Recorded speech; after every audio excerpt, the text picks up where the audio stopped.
surprise, I'm going to share 3 things that you would not expect in a special education classroom with Jenny Walmsley today. Welcome to the Special Education Inner Circle podcast. I'm your host, Catherine Witcher, and Jenny, thank you for being here today. Thank you so much for having me. I'm really looking forward to this.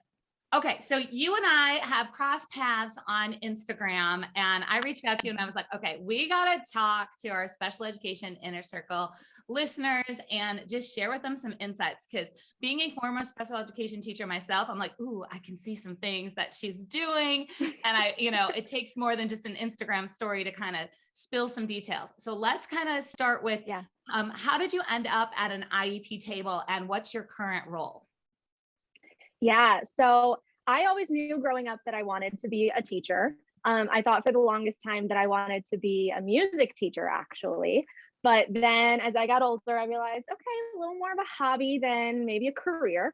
And I had a family member who was actually the principal at a approved private school, so like a separate setting school. And so I've been around special education. And when I decided not music ed, I was like, okay, well, let's try special ed. And I remember going through my undergraduate courses, I thought for the longest time that I wanted to work with the life skills population, people with intellectual disabilities and things like that. But I ended up in learning support, so like a resource room, kind of a catch-all for students who were spending most, if not all of their day out in general education classrooms. I did that for about 2.5 years. And then I'll be honest, it just wasn't a good fit for me. I love special education, but I really was drawn to the behavior side of everything. So in my district at the time, there opened up a position in our emotional support program. So I teach a self-contained emotional support classroom for students in grades kindergarten through 5th grade who all have severe behaviors that impede either their learning or the learning of others. So that's where I'm at now. I'm leading my program. We have therapists, we have paraprofessionals, and I kind of run it all, which is a little crazy for me sometimes, but this is my 3rd year in that program. And I feel like I'm doing what I was always meant to do. I love it. I think that comes through just you telling us your story. You're like, okay, this is where I was and this is where I am and this is where I need to be right now. And I love to hear that. Yeah. I think one of the things that I love about your Instagram stories and just your perspective on special education is that you're real. You're not looking for perfectionism. And I thought, okay, you're the perfect person to let's talk behind the scenes. Yeah. So let's jump right in. What is one of the most surprising things about your classroom, your program, with your experience that parents and teachers need to know? So number one is that my classroom, while it is a self-contained classroom, it is never intended to be permanent for my students. Sometimes if students go into like an autistic support type of setting or a life skills support type of setting, they always receive that support almost unendingly for the rest of their schooling career. Whereas in emotional support, my students come to me at what is a really low point behaviorally. Often when they're starting with me, they've had a recent history of really unsafe or aggressive behaviors to a point that they're not able to safely be in a general education classroom. But our goal is always to give them the interventions that they need, teach them those social, emotional, and behavioral skills they need to get them back out. We don't want them to be with us forever. And in our program, we call it graduating. I've had multiple students over the last couple of years graduate back to still under special education, still receiving services, but under more of like a resource learning support type of umbrella so that they're able to be included again with their same age peers. So, oftentimes people think it's forever and it's not. Yeah. So I love that because we talk a lot about the full continuum of placements and how I'm always telling parents and teachers, like we can make a decision and it can be the right decision for now. And it may not be the right decision forever. And that's true for all different placements, but especially when a child's in crisis. And when we're in crisis, we just look at, okay, what do we need to do right now? We know that where we want to be, but what do we need to do to get there? So I love that you're helping to provide that. And I want all of, especially the parents who are listening to hear this, that, with everything that our school systems have been through over the last few years, there's going to be a lot of decisions that we're making based on current events, based on current situations. And this is not the forever. This is the what's needed right now. So let's go in. Okay. Number 2, what do you got for us? Okay. Number 2 is, in my classroom, we work hard and we play hard. Now, on my Instagram, I talk a lot about a both and mentality versus an either or. And so often people think, oh, well, you're either in gen ed and you're working hard, or you're in like a more separate setting and you're just playing hard, but we do both. So I'm always giving my students those behavior and emotional and social skills that they need, but through the academic curriculum. So it's okay. You might walk into my classroom and see all of my students are playing headbands, for example, but you need to know that they're playing hard because they just worked really hard. And so we live in that middle of, we have a lot of fun in my room, but that fun comes as reinforcement for the academic learning that they're getting. And it's not just one or the other. And I want to reinforce to everybody, like, it's okay. Like you mentioned headbands, my brother is 44 with Down syndrome. We break out the Uno, like these are long time skills that it's like play hard, but we all know as special education teachers, like that play hard is a lot of work, even when they're playing, and that it's going to give opportunities long-term for them to really, access their environment, no matter where that ends up being. So work hard and play hard is really important. Okay. Let me just jump in here, because I know that there's a lot of pushback when we do things like movie day Friday. And it's like, oh, well, the teacher just, for those who are listening and not watching, let's talk about it. Went, oh my gosh. Yes. Like she just put her hands up to her face, like, like this. So they're like, movie day Friday. That's just because the teacher's tired and she needs to take a break and nobody wants to do anything. So we turn on the TV on a Friday. And I will hear pushback from parents who'll say, like, my kids can watch TV at home. Like they don't go to school to watch TV. So let's talk a little bit about when we're using a screen, like, especially like a movie, which feels very passive. What is that? Why? So for me, we actually do movie Fridays. We have a variety of things that go on Fridays in my classroom. First of all, it's always contingent. If you want to watch the movie, you got to be safe. I am reinforcing you were safe all day. You get to enjoy this positive thing. But if you think about why are students watching screens at home? Well, because they enjoy it, right? Because it's fun, because it's relaxing, because it's something that, makes it a positive place for them. For a lot of my students and a lot of students in general, we need to make sure that they make that connection that school's a place they want to be. And sometimes that means putting on a movie that they want to watch. And for us, we also use that time to, while our movie is on, our students are also exchanging their token reinforcers. So we use a token economy in my classroom that students are earning. We call them decision dollars. When you make a good decision, you get decision dollars. And so it gives us the opportunity to provide that tangible reinforcement at the same time. And really, for me, on Fridays, it's a celebration. We worked so hard this week. We got through all of these great things. Let's look back and reflect at some of our good memories of this week, and let's celebrate that with some just downtime together as a class and some of that community building component to it too. I love it. You explained that very well. So yeah, it's not, it's not just let's put on the show. For us, it was, cause I taught in elementary, it was Blue's Clues. Blue's Clues was like, love it. I'm going to totally date myself too, only because that viral video just came out of Steve on Blue's Clues. It was so cute. Oh my gosh, it killed me. Okay. So if you guys haven't seen that, just go look up Steve and the, Blue's Clues in his video, because it's a heartbreaker in that, but we used to turn on Blue's Clues as that. And it was community building, and it was friendship. And it was just a way, and believe me, the teacher, and which was me, but we're not taking the time off. We're still actively engaged with that for sure. So, and go ahead. And on that note, I also want to add, there's actually a whole slew of research in the therapy world. I believe our like, I'm in the elementary program, but we have a secondary ES program as well. And I believe they use something called cinema therapy, that there's actually a lot of therapeutic uses of conversations around movies. So for example, right now in my room for Fun Fridays, we've been working through the Toy Story movies. We're watching them in sequence. Right now, we're about 3/4 of the way through Toy Story 2, but we're looping it back to, okay, well, let's watch how Woody and Buzz navigate their conflicts and their friendships, or let's talk about how they work together as a team and all those kinds of things.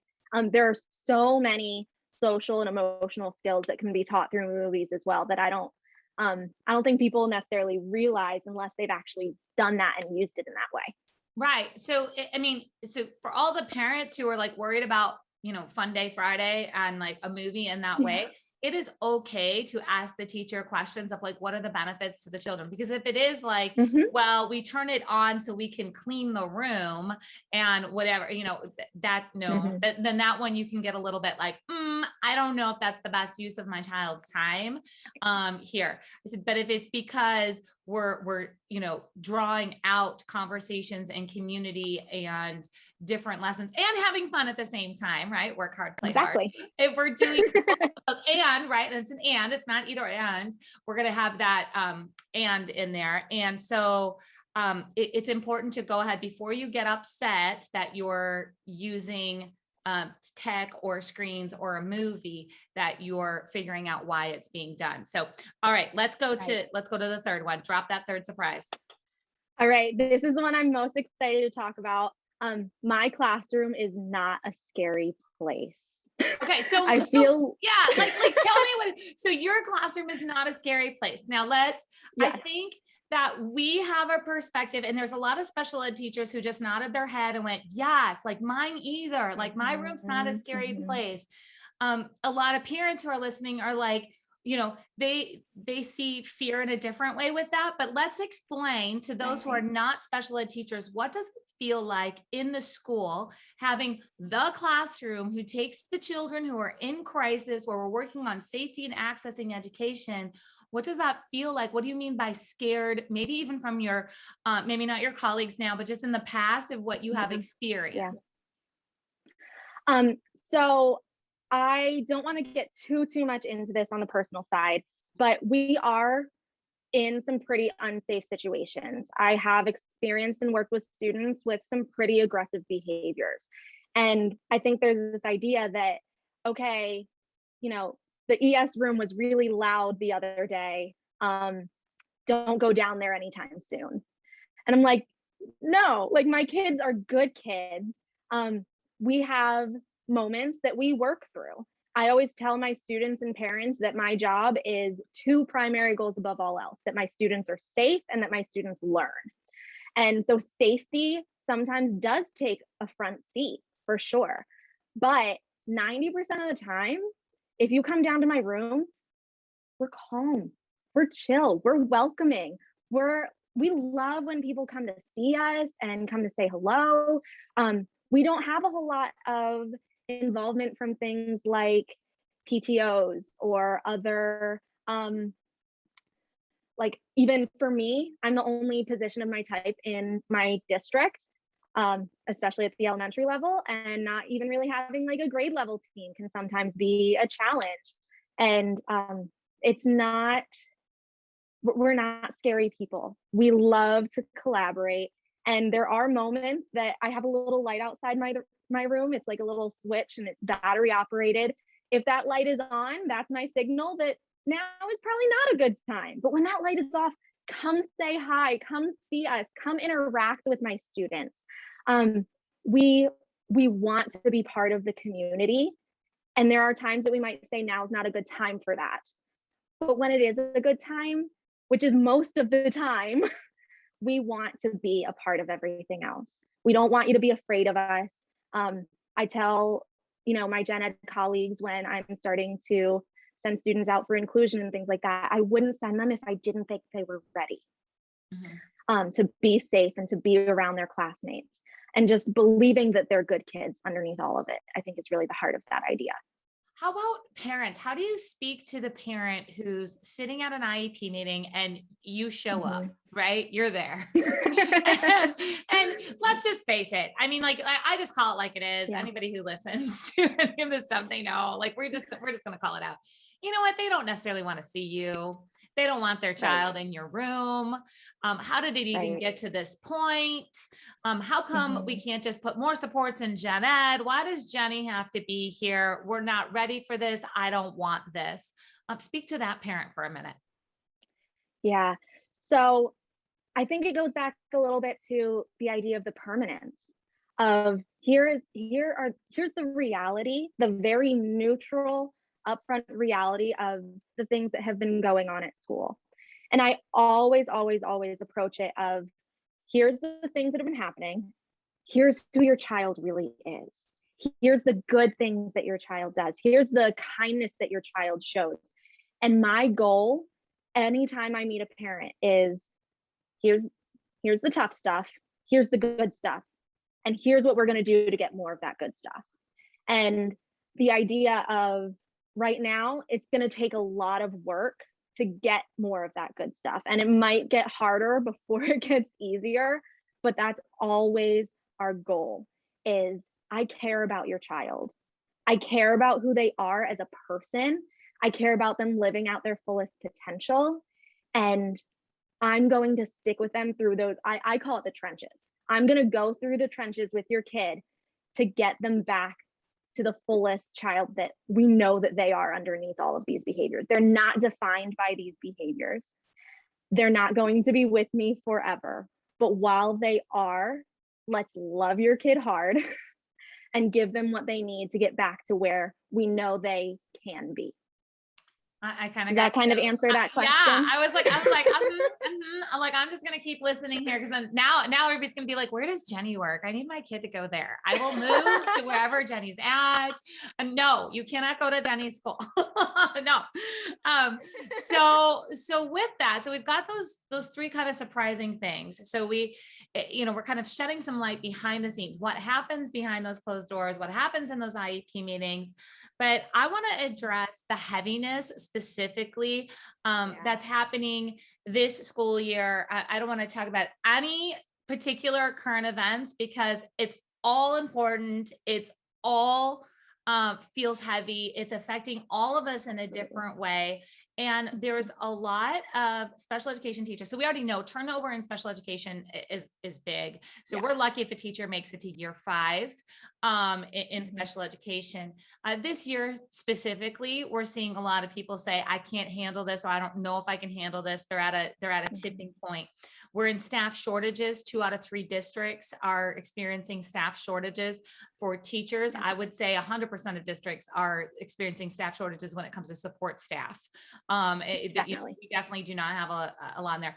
What are you doing for yourself to, I'm just going to break it down in short term, to get through this school year? Like right now, what are some things?